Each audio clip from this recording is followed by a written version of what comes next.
Welcome, everyone. I'm Hey, interviewing Troy Leavitt. Did I say your name right?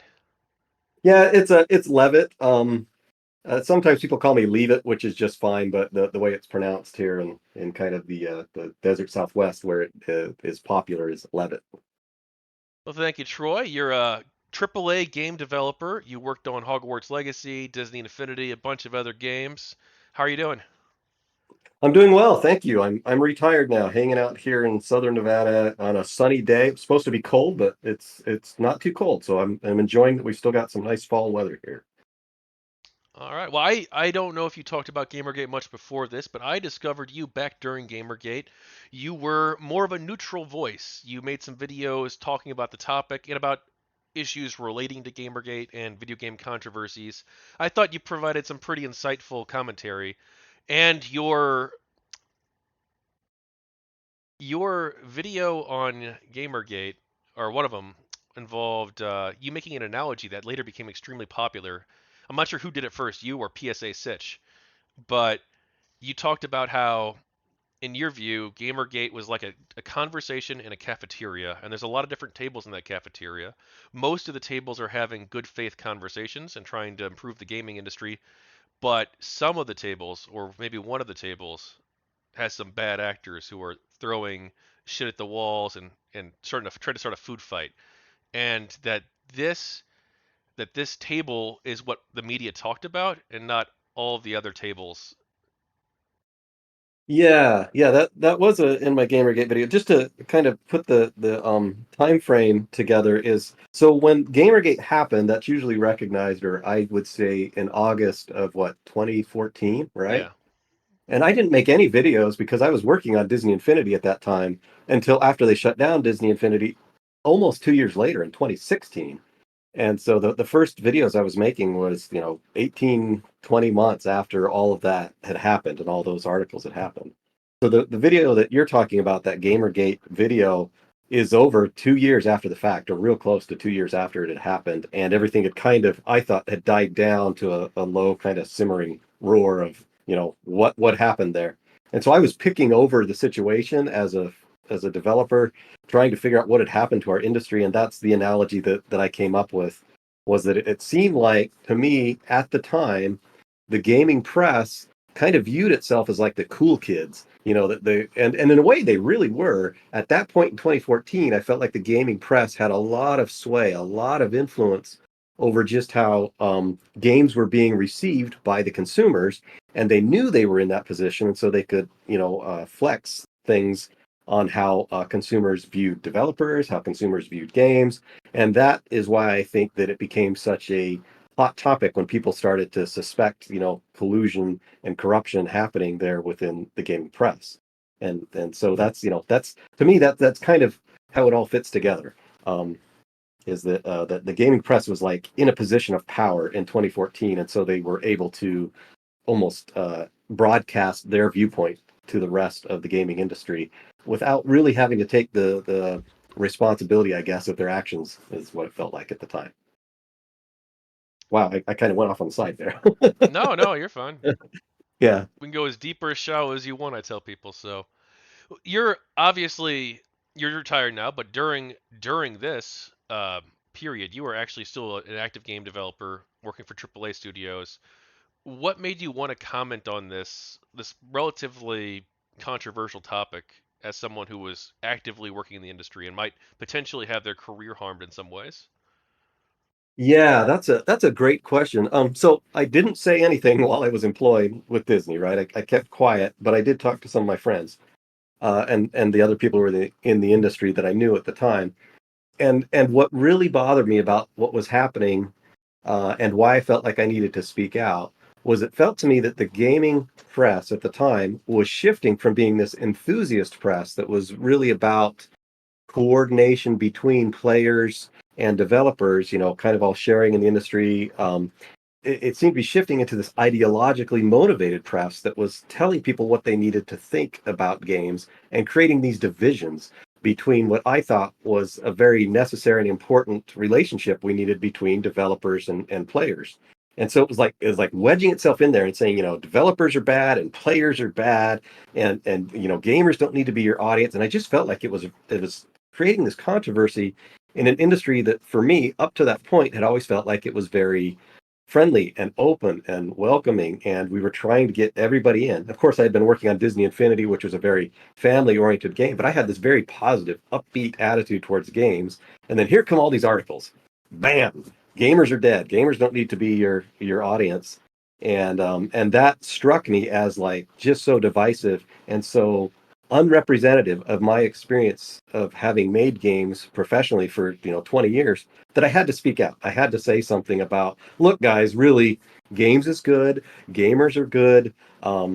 This thing that's happening feels to me like it's coming from the gaming press and not from the gamers or from the developers themselves. It felt like it was an outsider group trying to come in and create controversy. So that's why I had to speak out. An outsider group? You mean the games journalists or someone else? Well, it was a combination, because I felt like Anita Sarkeesian and the feminist frequency represented an ideological position that then had gotten into the gaming press as this was the unassailable position, right? The feminist frequency position of social justice became the de facto correct position to hold, and so all of the gaming press felt like it was being filtered through that uh, position, and it felt very alienating, isolating. And that was because of those Gamergate articles, right? That's when it became really apparent. Gamers are dead, white male gamers are a problem, and it became all about identity and politics, and not about quality of game or about even development. It just suddenly started to be about what color is your skin and what's your sex, and that seemed so wrong to me about game development. So did you perceive these people talking about gamers being over and these identity type politics? Did you see that as stifling of your creative freedom as a developer, or Yes, it wasn't so much stifling as I thought it was malignant. It was maligning an industry that I felt was very open and positive. And I'm gonna, I talked a little bit, like when I had those discussions with Liana Kurzner way back when, we both agreed back in the '80s that gaming used to be regarded as kind of a really nerdy thing that kind of neuroatypical kids did, right? It wasn't really well received at first. There was a little bit, but it took a while before people started to see it as a legitimate like hobby, and then a legitimate profession, and it kind of grew. And so back in when Gamergate happens, now games have kind of taken over the world. 2014, it's grown up, and it was this. I have a feeling it was a lot like with movies, where you suddenly realize that this industry that you've watched grow from being very small into a more mature thing is now being maligned and attacked as something very negative. And I just had this like, I need to stand up for the gamers. I need to stand up for the game development history that I felt was very positive, very trying to uh, almost and it sounds kind of silly, but almost like save the world, right? I was this very positive, optimistic guy when it came to game development. um, I thought it was a way for people to come together. I thought it was a way for people to enjoy their hobbies, and men, women, everybody. And I just felt like this the gaming press was suddenly wedging itself in there and saying, hey, we have this huge problem with racism and sexism. And at that time, it was mostly sexism that I just didn't see. It felt like it was a manufactured controversy, and it was mostly cover, or it looked like cover to me, for the gaming press's own sins that they were trying to hide. Um, that was how it looked like to me. what was the response to you making these videos? It was interesting because when I made that first Anita Sarkeesian video, the one that later picked up like over 400,000 hits, it was just this, my YouTube channel is so tiny. It was just me being this little hobbyist. Most of the response that I got once it hit was very, very positive. There was a lot of people saying, finally, there's a developer who's saying, hey, games are good, gamers are basically good, and this position that's being put forward by Anita Sarkeesian and the gaming press doesn't represent us, and they seemed very supportive of me, which encouraged me to make more videos. Of course, I started making more videos kind of saying the gamers are good sort of approach. That was my angle on, I think, the whole Gamergate side of things, was that I was pushing back against that identity politics of trying to make um, gaming an identity politics minefield of what your sex mattered or what your race mattered, and it really shouldn't, either in development or in gameplay. It should just be about the games themselves, and that's the ideological position I was in, that kind of that libertarian. Everybody's welcome here. Everybody, please come in and don't gatekeep anybody from coming in and enjoying our hobby. Now, obviously, you had a very different perspective on GamerGate than someone like Anita Sarkeesian had. Why do you think that you diverged to such an extent? Yeah, that's a good question because when the first articles landed in 2014, I was very sympathetic to, I think, the press narrative when it first hit because I thought, oh, they're talking about a certain subset of gamers that are really bad and mean and malicious towards women. And I know that a lot of the other developers I was with also kind of just took the stories at face value. It was only when you started to think about it and say, wait a minute, I don't know any of these people that they say are really misogynist, and I just didn't see evidence of it happening. And everybody that I worked with was very positive and upbeat, and I started to get that suspicious sense of things. So my initial sense was that hey, there really is a problem here with some gamers attacking some women, and then it started to look more and more like, no, wait, that's kind of a smokescreen. That's kind of a story that's over this larger discussion about corruption and collusion and censorship that's happening in gaming, that the press seems to be like, they don't want to cover that story. They want to cover this small minority story of these jerks who are attacking um, Zoe Quinn, and trying to make that into some sort of big story when really I felt like it was more just a scandal. So yeah, sorry if I kind of went sideways there, but yeah, my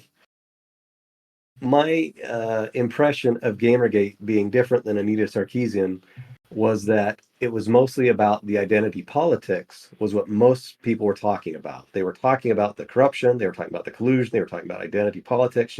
That's what people were talking about on Twitter and on YouTube. But what was showing up in the gaming press was just exclusively about the jerks who were harassing the women or the developers, and that was the entire story, right? And that was just missing what was really going on. Do you think the games press was onto something when they declared that gamers are over? Because there were some negative aspects of gaming culture, or some groups within gaming culture that were sexist. The 12-year-old kid on Call of Duty who uses the N word, or who makes sexually harassing comments towards a woman in the lobby or whatever. Yeah, I think that the positive of it was that it raised awareness, right? That I think there were some jerks, but what it did is people very quickly developed tools to deal with it, right? You could block and mute people almost immediately as soon as people started to worry about this, and then there were moderators who showed up. So there were tools that showed up in the game industry immediately as soon as this became a problem. And so to me, it felt like, well, we know how to address this. We know how, from a game consumer standpoint, how to try and get control of this so they don't need to attack an entire demographic as being problematic. It's more just like, we've got some jerks in the industry, here's how you deal with them: mute them, or don't play with them, get rid of them. And it's not about ideology so much, it's just about getting rid of people you don't want to play with. Was there any value in the critiques that Anita Sarkeesian or the games journalists offered in regards to sexism in the games themselves, or like the games themselves promoting sexist attitudes in the world?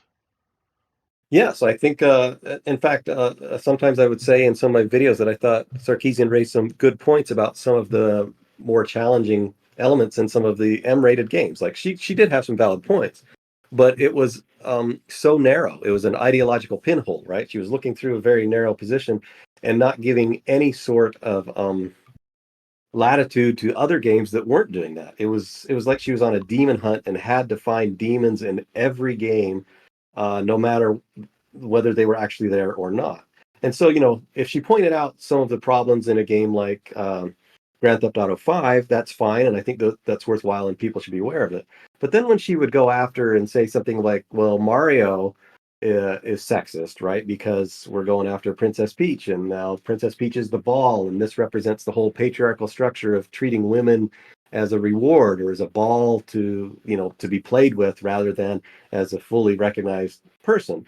And you start to go, okay, now you're really starting to twist things to get into that sort of critique. And it also seems to me that you could just as easily take that critique and say, well, Mario's just a disposable male, and his whole life is wrapped around seeking female approval, and you can just, you can. To me, it lost its value when it became just about opinion and about spinning things to serve an ideological position rather than about like really critiquing what was in the game or what the intent behind the game was or what the developers were trying to do.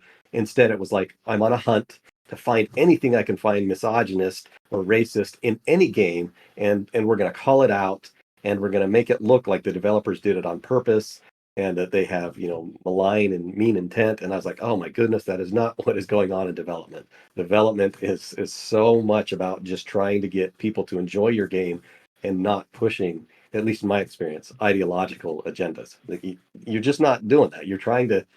It, I guess sometimes games are, but in my experience, man, it's just about help those gamers have a good time. And I was so disappointed in Sarkeesian's attacks on great games that I felt were undeserved. Have you seen the 2023 Mario movie? I have not seen it. Okay, never mind then. I've heard that it was pretty good though. A lot of people seem to really enjoy it, and it treated the property with such respect that most people said, "Yeah, this is how the property should be treated." And to me, that's the key to success in anything is just treat your property and your fans with respect, and that'll be your guide. Yeah, I saw it. I thought it was decent. It's a good movie. It's more of a kids movie, but there's also enough in there for adults to have a good time. And I think it was better received than the 1993 movie. Yeah, yeah, that was kind of strange. Yeah, I think I did see that probably in about 1993.